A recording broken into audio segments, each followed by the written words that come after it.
Dit is de voicemail van... Dit is wat een soort leerlingen van de Rierschool van Buren in Hudde griepjaren.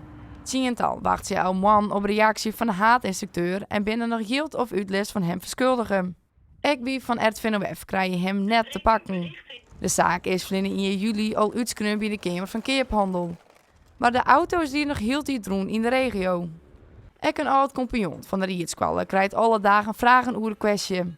Omdat ze nog wel maar haar telefoongegevens op de website staat. Ze is de klein mij en wil hebben net bekendbaar in beeld. Maar hoop het dat er gauw duidelijkheid komt. Ik ben er uitstapt op een heel goed moment dat het bedroog goed rond. Ik ga gewoon voor mijn gezin kozen. Ben er uitstapt hier zo verder gaan. En ja, nou een paar maanden krijg je telefoontjes. En ja, leuk is dat natuurlijk net. Ik wil hier eigenlijk helemaal net bij betrokken wezen. En hoe hast u zelf proberen met hem contact te zoeken? Via WhatsApp, telefoontjes. Maar ja, bekenden benaderen die nog contact met hem hier. Maar we krijgen helaas geen contact met hem. Nou, voorheen kon je hier ook op klikken, maar er staat nu helemaal niks. Er staat alleen dat hij permanent gesloten is. Marcel Bouwjes van Veewarden is een van de dupière leerling. Ze had hier een lespakket van €400 ongeschaft. Daarna had er geen enkel contact meer met de instructeur West. Dat gaat hem net in de koude kleren zitten.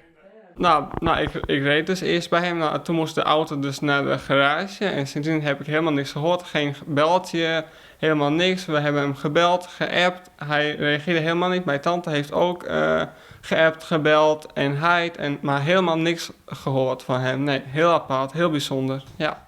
Dus de moed zakte mij in de schoenen. Ja, dat ik helemaal niks van hem hoorde. Tot de dag vind ik het nog heel erg vreemd.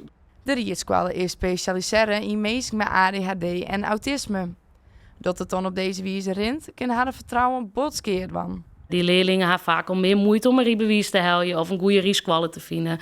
Ja, nou dat ze bij hem terechtkwamen dat het er gespecialiseerd in wie, hopen ze natuurlijk echt dat rijbewijs halen. Die had ik heel veel meest kon het rijbewijs hopen. Is het nou wel lastiger voor hun om verder te gaan en toch dat rijbewijs te halen? Eltsenien vreegt hem maar af waarom de rijinstructeur van Nimmen thuis houdt. Want hoe zien wijze van lesjan is Eltsenien eind vol te spreken. Nou, dat was gewoon helemaal prima. Hij deed gewoon zijn werk, was altijd op tijd, maar ja, gewoon prima tijd bij hem gehaald tot nu toe, ja.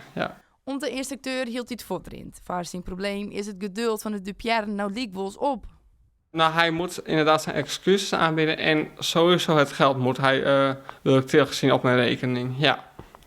En sowieso naar de politie stappen, als mijn geld niet terug heb, ja. Ik ben er nou wel echt klaar mee. Er moet gewoon een antwoord van zijn kant komen dat die leerlingen contact met hem krijgen en ik wilde gewoon verder echt niks met hem uit zeggen.